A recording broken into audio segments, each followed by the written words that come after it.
25, un major du nom de Wilmo Ailston décide de prendre quelques photographies de sa femme et ses enfants. Parmi tous ces clichés, il découvrit avec stupeur que sur l'un d'entre eux, à la place de l'ours en peluche que tenait son jeune garçon à la main, il aperçut leur cochon d'Inde, mais qui, celui-ci était mort quelques jours auparavant, dévoré par un chien.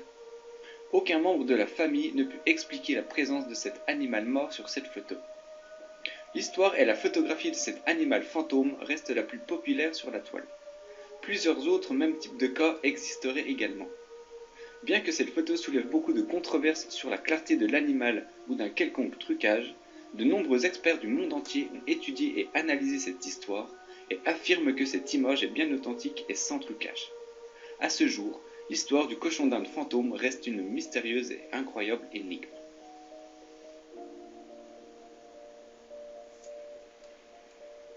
En 1927, une photographie a été prise par Madame Filson, une photographe amateur. Sur cette image, on peut voir Lady Eyre accompagnée de sa chienne Tara. Cependant, nous pouvons également apercevoir sur cette même image la présence d'un autre chien dont la tête se retrouve près du postérieur de la chienne Tara. On peut très nettement distinguer cette tête qui semble se tenir devant l'objectif. Par la suite, en regardant ce cliché, les deux femmes ont immédiatement reconnu la chienne terrier Catal qui était l'autre animal que possédait Lady Eyre. Catal était morte quelques semaines avant que cette photo soit prise et son apparition reste encore inexpliquée. Tout comme l'être humain, tous les animaux naissent avec un corps diéthérique sur lequel se trouve positionné un système de 7 chakras. Ces chakras sont comme des vortex d'énergie qui absorbent l'énergie vitale invisible qui nous environne et le redistribuent ensuite à tous les organes biologiques de l'animal grâce à un réseau de plusieurs milliers de vaisseaux invisibles. Quant à l'âme des animaux, elle est différente de celle qui habite le corps des humains. Elle est répertoriée dans une catégorie spécifique aux animaux, mais possède les mêmes caractéristiques qu'une âme humaine. Elle peut apparaître aux vivants et surtout elle peut se fabriquer par le pouvoir créateur de la pensée un décor imaginaire qui sera calqué sur celui où elle aura vécu sur Terre. L'âme d'un animal peut rejoindre après le décès du corps de cet animal une âme groupe à laquelle elle est attirée par son genre et son degré d'évolution. C'est le cas pour la majorité des animaux, des plus grands aux plus petits. Ce n'est pas une âme fusionnelle, mais une multitude d'âmes qui peuvent se regrouper dans l'au-delà selon le degré de leur évolution, voire selon la race de l'animal dont ils habitaient le corps physique. Pour ce qui est de la réincarnation, l'âme des animaux est prise en charge en règle générale par des comités d'anges qui assurent le cycle des incarnations sur Terre. À ce sujet, certaines familles ont déjà remarqué, alors qu'ils avaient perdu leur chien et reprenaient un chiot quelque temps plus tard, que le nouveau venu, une fois grandi, avait un comportement en tout point similaire à celui de leur chien précédent. À tel point que pour eux, la réincarnation était la réponse évidente à tout ce mystère. Bien que l'âme de l'animal peut rejoindre dans l'au-delà une âme groupe, on peut aussi préciser qu'un animal ne se réincarne pas forcément dans l'espèce dans laquelle il avait précédemment vécu. Quelquefois, ça donne des comportements assez bizarres, comme par exemple ce chat qui court après les balles et les rapporte à sa maîtresse à la façon d'un chien, ou cette jument qui adore les parfums. Les chevaux détestent le parfum en général. Là, ce phénomène s'explique par le phénomène de la réincarnation. Dans le corps de ce chat, c'était l'âme d'un chien qui était venu s'incarner. Et ce chien, l'âme de ce chien a gardé sa précédente mémoire. C'est pour cette raison que le chat court après les balles et les rapporte à sa maîtresse. Le témoignage suivant évoquerait la réincarnation des animaux. Par la communication médiumnique, on peut apprendre beaucoup de choses concernant le passé de certains de nos animaux. La personne qui parle évoque le cas d'une petite chienne qu'elle appelait Plume et qui était décédée en 1989. Voilà son récit. Entre la petite chienne Plume et moi, cela avait été une grande histoire d'amour. Plume était une petite chienne que nous avions sauvée de la maltraitance et qui avait séjourné plusieurs années dans le refuge que nous avions repris à la mort de notre ami Nanou. La chienne Plume était morte après une longue maladie et la blessure dans mon cœur était toujours grande. Tant nous étions fusionnels et complices. Une nuit, quelques mois après sa mort, j'avais eu la joie de la revoir, comme dans un rêve. Elle était revenue de l'au-delà pour me rassurer. Par la suite, j'avais tenté de nouer un contact médiumnique avec la petite chienne Plume. Lorsque le contact fut établi avec Plume, bah, il ne fut pas possible d'obtenir la petite chienne en direct, hein, mais apparemment plutôt un guide esprit hein, qui annonça que la chienne Plume était réincarnée depuis quelques années en un chien de taille moyenne au pelage foncé, et dans la région où nous vivions actuellement. Plus fort encore, ce chien, je l'ai personnellement croisé dans un lieu public. Hein. Il paraissait que je me suis penché, du moins il paraît que je me suis penché pour le caresser en lui disant qu'il avait un beau regard. Étant donné que je suis coutumière du fait que je ne peux m'empêcher de caresser les chiens hein, que je rencontre, je ne savais donc pas de quel chien il était question. Bah, dans ce témoignage, comme je l'ai expliqué un peu plus haut, c'est un ange qui répond en expliquant que l'âme de la petite chienne s'est déjà réincarnée sur le plan terrestre. Donc ce sont bien des anges qui gèrent la réincarnation de l'âme des animaux sur le plan terrestre. Et comme je l'ai expliqué, hein, le cycle de toutes ces réincarnations d'âmes, d'animaux, est géré et puis encadré par ce comité d'anges.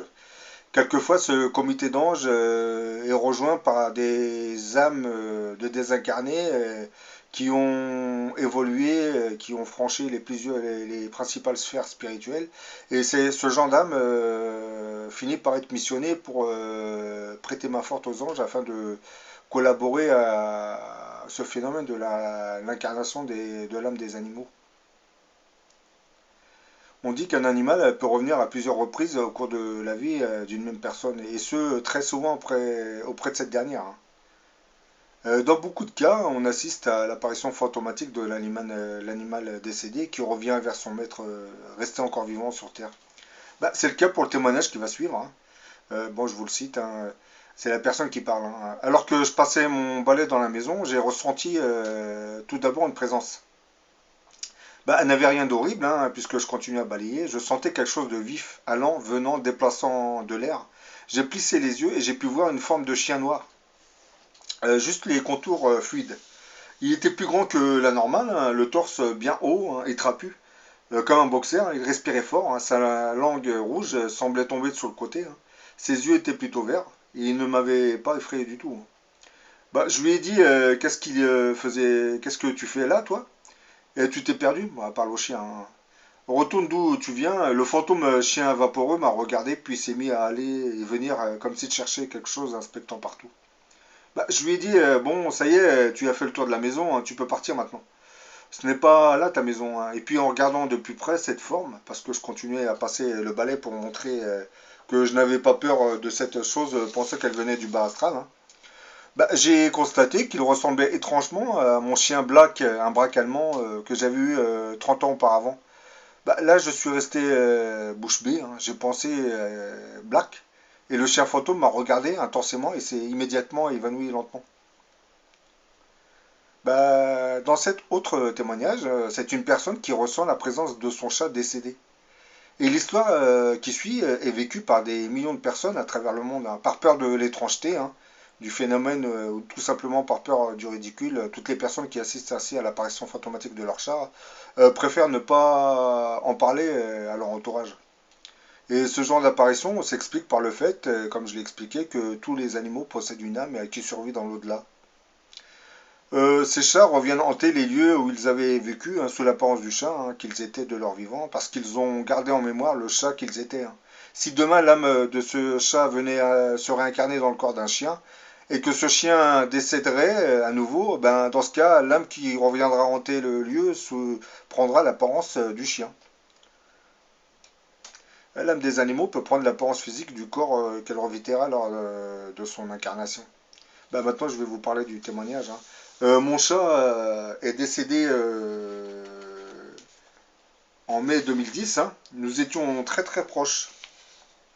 Et tout le monde était d'accord pour dire qu'on avait un lien vraiment particulier. Quand elle est morte, je n'étais pas à la maison. Et ma mère l'avait enterrée sous la fenêtre de ma chambre. Car elle pensait que c'était l'endroit où elle voudrait être. Tout comme moi.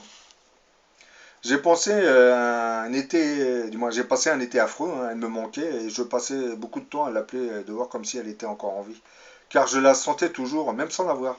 Parfois je me mettais dehors la nuit et je sifflais. Bah, elle avait l'habitude de venir hein, se mettre contre moi. Je ne l'avais jamais vue, hein. Mais je sais pas pourquoi je la sentais, comme si elle allait surgir. Je me suis arrêté de faire ça en me disant que je devenais totalement folle, hein. Et c'est en septembre que c'est arrivé. Je dormais dans mon lit, hein, c'était le petit matin, hein. Ma main pendait sur le bord du lit. Kaline, c'est le nom de son petit chat, avait pour habitude de venir se frotter contre ma main, commençant par sa tête jusqu'au bout de sa queue. Et ce matin-là, j'ai senti sa tête se frotter. J'étais à moitié endormi et ces pensées se sont succédées hein, très rapidement dans ma tête. Ah, il y a ma Kaline. Mais non, elle est morte. Mais je la sens encore. J'ai pas osé ouvrir les yeux, hein. J'ai retenu ma respiration et j'ai très nettement senti sa tête, ses oreilles, puis son dos et sa queue. Quand je n'ai plus rien senti, j'ai ouvert les yeux et il n'y avait plus rien. Depuis, j'y pense souvent, hein. Ce qu'il faut expliquer, c'est que l'âme de ces chats ou de ces chiens aura tendance à venir hanter le lieu où elles habitaient, c'est-à-dire vous les ressentirez, hein, surtout leur âme. Mais dès que vous allez plus le ressentir, du moins l'âme de l'animal, c'est que l'âme de cet animal s'est déjà réincarnée ailleurs. Mais si elle ne s'est pas réincarnée, elle aura tendance à tourner dans la maison et vous la ressentirez. Et ce que je voudrais dire aussi, de leur vivant, ces animaux ont un sixième sens. Pour ceux qui pensent avoir un appartement ou une maison hantée, le chat ou le chien perçoivent les entités en général. Donc, si vous avez un doute et vous sentez que quelque chose ne va pas, le mieux c'est d'avoir un chat et vous observez votre chat. Et lorsque vous verrez que le chat ou le chien observe un endroit bien précis de l'appartement ou de la maison où vous êtes, c'est que à cet endroit, vous avez l'esprit qui est présent. Et si cet esprit était le maître de l'animal, eh ben l'animal qui est toujours vivant aura tendance à sautiller autour de l'endroit qui est vide. Parce que cet animal va reconnaître son maître. Bah, je terminerai cette vidéo par le témoignage d'un enfant âgé de 13 ans qui fera une expérience de mort imminente dite NDE, dont j'ai déjà parlé dans certaines de mes vidéos. Dans ce bref passage, dans l'au-delà, l'enfant retrouvera ses chiens décédés mais bien vivants dans ce nouveau monde des esprits. Bien entendu, je précise, hein, c'est l'âme des chiens qu'il verra, hein, du moins qu'elle verra. Cet enfant nommé Lynn vivra à l'âge de 13 ans une NDE pendant laquelle elle put revoir ses chiens aimés, hein. Lynn avait subi une chirurgie à cœur ouvert hein, pour corriger une maladie de naissance, hein. Elle était incapable de courir et de jouer avec les autres enfants et parfois elle devenait bleue et tombait. La dernière chose dont je me souviens de l'intervention, c'est ce qu'elle dit, hein, ce fut une voix d'homme disant de manière très pragmatique: Oh oh, nous avons un problème ici. Ce qui vint ensuite à ma conscience était de flotter au plafond, hein, en train de regarder mon corps en dessous. Mon thorax était grand ouvert et je pouvais voir mes organes à l'intérieur. Je me souviens avoir pensé qu'ils étaient étranges, qu'il était étrange que mes organes soient d'un beau gris perle, pas du tout comme la chair d'un rouge brillant, hein, des films d'horreur que j'aimais regarder. J'ai aussi remarqué qu'il y avait un médecin noir et un de race orientale dans l'équipe opératoire.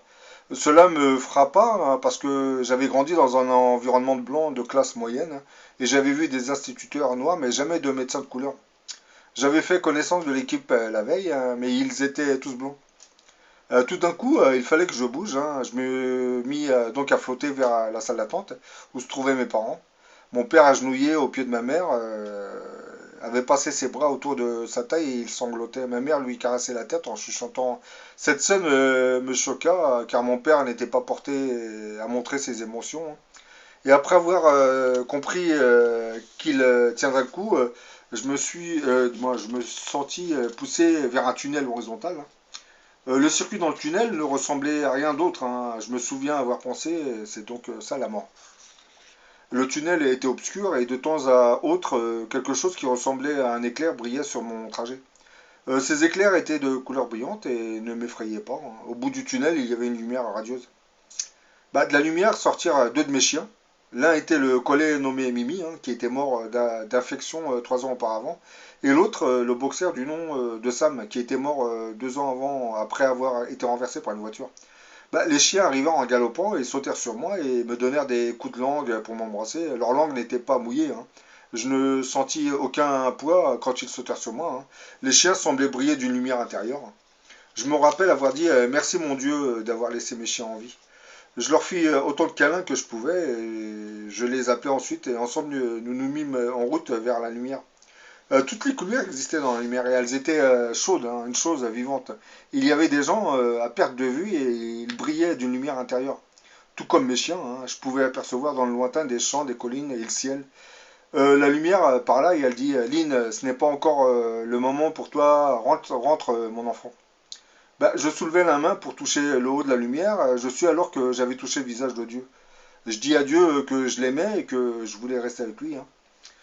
Bien entendu, quand l'enfant dit qu'il avait touché le visage de Dieu, c'était pas vraiment Dieu, c'est les êtres de lumière qui gèrent le passage. De nouveau, la lumière dit Lynn, repars. Ce n'est pas ton heure, hein, tu as du travail à faire pour moi, repars. Je sais que cela semble absurde, mais je demandais à la lumière si je pars, puis-je revenir et mes chiens m'attendront-ils toujours ici? La lumière répondit que oui, hein. Il me dit ensuite qu'il y avait des gens qui voulaient me voir avant que je ne reparte, hein. De la lumière surgit mes grands-parents maternels, hein. Je courus vers eux et les embrassai. Ils venaient pour accompagner une partie de mon chemin de retour. Juste au moment où je me tournais pour repartir, un homme sorti de la lumière. Bah, il portait un uniforme de l'US Navy. Il était très grand et très blond, avec des yeux bleus. Je n'avais jamais vu cet homme avant, mais il me connaissait et me sourit. Je suis ton oncle Franklin, dit à Dorothée. Dis à Dorothée que je vais bien et que le bébé est avec moi, hein. Dis-lui que je n'ai jamais cessé de l'aimer et que je suis heureux qu'elle ait repris goût à la vie. Dis-lui que quand son heure viendra, je viendrai l'accueillir. N'oublie pas de lui dire que je l'aime. Pendant que je faisais demi-tour, l'homme cria dis à Dorothée, dis-lui que tu as vu Franklin et que je vais bien, ainsi que le bébé. Mes grands-parents me dirent que si je restais plus longtemps, il se pourrait que je ne puisse plus rentrer, hein. Mais je voulais parler avec Jésus. J'avais une question très importante à lui poser. Un faisceau de lumière différent, mais ressemblant quand même au premier, me recouvrit. Je savais que cette lumière était Christ, hein. Je m'inclinai vers elle pendant un moment et posai ensuite ma question. Cher Jésus, est-il vrai que tu m'as donné cette maladie de cœur pour que j'aie une croix à porter comme tu l'as fait? Sœur Agnès, mon professeur de 6e, m'avait dit que mon problème cardiaque était ma croix du Christ à porter. J'entendis la voix du Christ vibrer à travers moi quand il dit non, ce problème de cœur n'est pas une croix à porter, hein, c'est un défi à relever pour t'aider à grandir et rester compatissante. Maintenant, tu peux partir. Bon, comme vous le voyez dans ce témoignage, le petit, quand il parle de Jésus, il fait allusion pas au Christ ni à Dieu, mais aux êtres de lumière, qui accueillent toutes les âmes qui arrivent du tunnel, hein.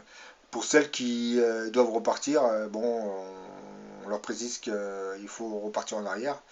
Mais bon, quelquefois les âmes, comme vous venez de le constater, réagissent en voulant rester. Donc ces êtres de lumière sont obligés de l'imposer à l'âme de la personne pour qu'elle s'oriente à nouveau vers le tunnel. Oui, c'est un peu forcé, mais bon, vous savez, les âmes qui arrivent dans la lumière ne veulent plus en ressortir, hein, parce que tout paraît joyeux, la mort n'existe plus. Même l'âme de vos animaux, vous les retrouvez dans ce lieu. Bah là, comme vous voyez dans la vidéo, je vous présente le livre de Daniel Mauroy Givaudan et Anne Givaudan, qui parle du peuple animal. Dans ce livre, on vous explique ce qu'est l'âme des animaux.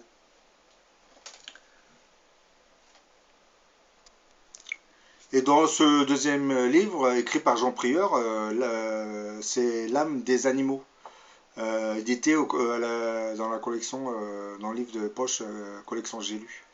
Là, c'est pareil, on parle de l'âme des animaux. Bon, je pense que j'ai essayé de vous ramener quelques éclaircissements sur l'âme des animaux. Je sais que la réincarnation des animaux et l'âme des animaux, c'est beaucoup plus complexe que cela, hein. Il faudrait vraiment des heures et des heures, hein.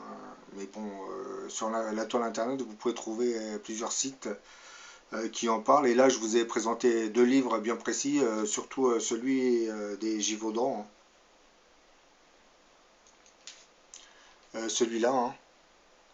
Celui-là, il est très intéressant. On vous parle de la réincarnation, ce qui advient des animaux, de l'âme des animaux dans l'autre monde, hein.